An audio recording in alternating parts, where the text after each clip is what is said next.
sulaman ini atau kecosan ini adalah sebuah simbol atau semiotik bahwa sebagai Presiden Republik Indonesia, Abah Anies akan mempersatukan Indonesia kembali.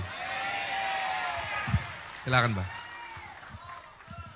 Baiklah, karena ini bentuknya harus langsung tanya jawab, maka Mbak Anies mau pilih duduk di mana? Di kursi ini atau di kursi yang di atas?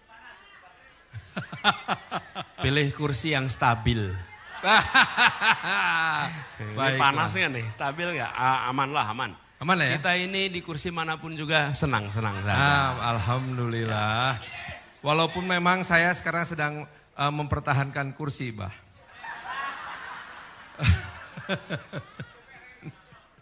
Baik, Bah. Saya dapat jatah 2 pertanyaan baru saya akan lempar pada Anda semua. Pertanyaan pertama, ini menyangkut masalah hak demokrasi kita dalam budaya Indonesia. Apakah Abah akan melakukan normalisasi terhadap organisasi yang pernah dibubarkan oleh negara beberapa tahun terakhir ini?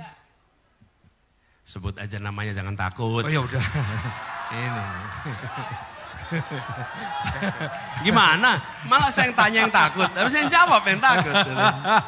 Apakah Abah akan melakukan normalisasi terhadap FPI dan HTI? Ya, gini. Saya sebelum jawab itu saya mau bilang terima kasih dulu. Buat semua seniman budayawan di Bandung yang sudah bersama-sama menyiapin ini. Kang Rosid terima kasih, instalasinya dahsyat. Kemudian saya kalau ke Bandung biasanya nyempetin ke tempat Kang Rosid. Ini lagi masa kampanye jadi gak bisa mampir, Kang. Kemudian Kang Iman Soleh, ini ledeng, ini komunitas ledeng luar biasa. Makasih. Dan semua saja yang hadir di sini. Dan ini adalah memang saya bilang kita ingin agar proses demokrasi kita ini lebih dialogis, lebih terbuka. Lebih siap untuk berbicara ke depan. Kenapa? Karena yang sedang kita pertimbangkan untuk diberi kewenangan itu bukan sekedar milih orang untuk fotonya dipasang di ruang kelas, betul nggak, Kang Pan? Betul. Tapi kita sedang milih orang untuk nantinya dimintai peran atas nama rakyat, atas nama negara mengambil keputusan. Karena itulah kita pengen tahu bagaimana cara berpikirnya, bagaimana cara mengambil keputusannya supaya rakyat bisa ngecek seberapa sama saya dengan dia. Seberapa sama, belum tentu 100% sama. Tapi paling tidak bisa tahu. Kalau tidak ada dialog dan cuma foto-foto aja, nanti kita keliru seperti pernah kita alami dulu-dulu. Betul nggak? Iya.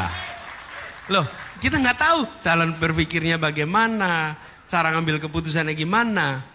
Kerakyatan itu bukan ditunjukkan dengan foto, kerakyatan itu ditunjukkan dengan pikiran, gagasan, dan perbuatan.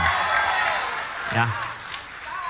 Jadi karena itulah kemudian kami merasa terima kasih siapapun yang menyelenggarakan acara ini menjadi kesempatan untuk semua nyocokin kalibrasi. Ya. Nah kemudian kembali kepada apa yang ditanyakan oleh Kang Farhan tadi. Negara ini adalah negara hukum. Setiap warga negara memiliki hak untuk berserikat, berkumpul, melakukan kegiatan apapun juga. Negara tidak bisa mengatur pikiran orang. Negara tidak bisa mengatur perasaan orang. Yang negara bisa atur adalah perbuatan. Bila melakukan perbuatan yang melawan hukum, maka hukum akan mengambil tindakan untuk didisiplinkan. Betul ya? Jadi pikirannya tidak boleh. Nah kita harus menghormati pikiran. Kadang-kadang kita ingin menyamakan pikiran. Kadang-kadang tanpa sadar kalau ada orang beda pikiran harus sama dia dengan saya. Tidak boleh. Tidak boleh. Dalam ruangan ini saja belum tentu semua pikirannya sama. Dan negara tidak pernah bisa mengatur pikiran. Kita mengatur perbuatan. Jadi bila kemudian ada organisasi yang melakukan tindakan melawan hukum, maka hukum akan berlaku pada organisasi itu, apapun organisasinya, dan kemudian dibuktikan di pengadilan. Nah, apa yang sudah menjadi keputusan pemerintah, itu keputusan pemerintah. Sudah jalani kemarin. Jadi bagi kami, kita hormati keputusan yang sudah dilakukan oleh pemerintah. Setuju apa tidak setuju, keputusan itu sudah dibuat, sudah terjadi. Ke depan kita akan pastikan semua organisasi yang menurut pemerintah keliru, maka pemerintah akan membawa ke pengadilan dan pemerintah akan menunjukkan kepada rakyat di mana salahnya. Tapi ketika saya bertugas sebagai presiden, saya tidak akan membubarkan. Saya akan membawa ke pengadilan, minta pengadilan membubarkan. Bila melakukan pelanggaran hukum. Kenapa? Karena kami menghormati institusi pengadilan. Yang sudah kejadian sudah. Tapi ke depan kita hormati pengadilan. Dan disitulah negara demokrasi. Karena kalau tidak, nanti negara ini dijalankan pakai selera. Kalau pakai selera apa? Gini nih. Ketika yang dibubarkan oleh negara organisasi yang kita tidak setuju, kita tepuk tangan. Nanti satu saat negara bisa berbalik. Dia akan membubarkan organisasi yang kita berada di dalamnya. Dan kita mau bilang apa waktu itu? Tidak bisa berbuat apa-apa. Toh kita sudah membiarkan negara untuk membubarkan tanpa mengikuti kaidah-kaidah hukum sebuah negara hukum. Itulah sebabnya saya sampaikan. Yang kami ingin usahakan adalah menjaga republik ini jangan sampai menjadi negara kekuasaan. Tapi harus menjadi negara hukum. Kalau negara hukum, saya harus bawa ke pengadilan, kejaksaan bawa ke pengadilan.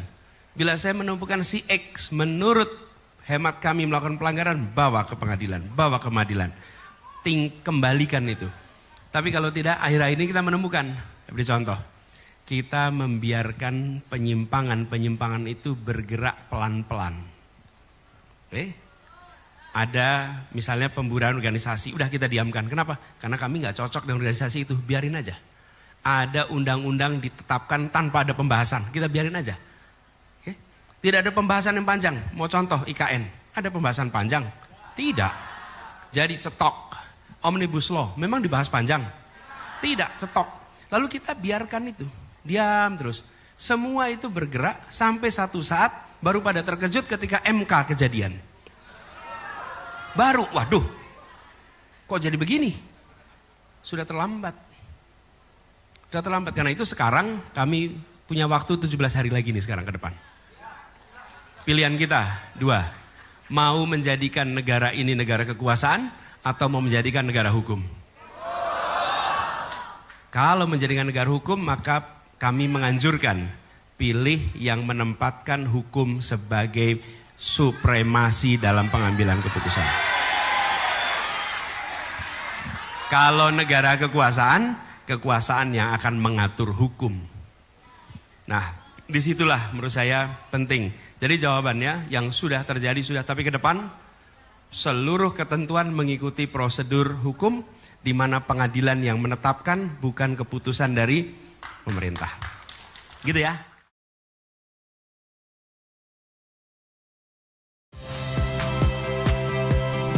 Saya Rahmat Ibrahim. Saksikan program-program Kompas TV melalui siaran digital, pay TV, dan media streaming lainnya. Kompas TV, independen, terpercaya.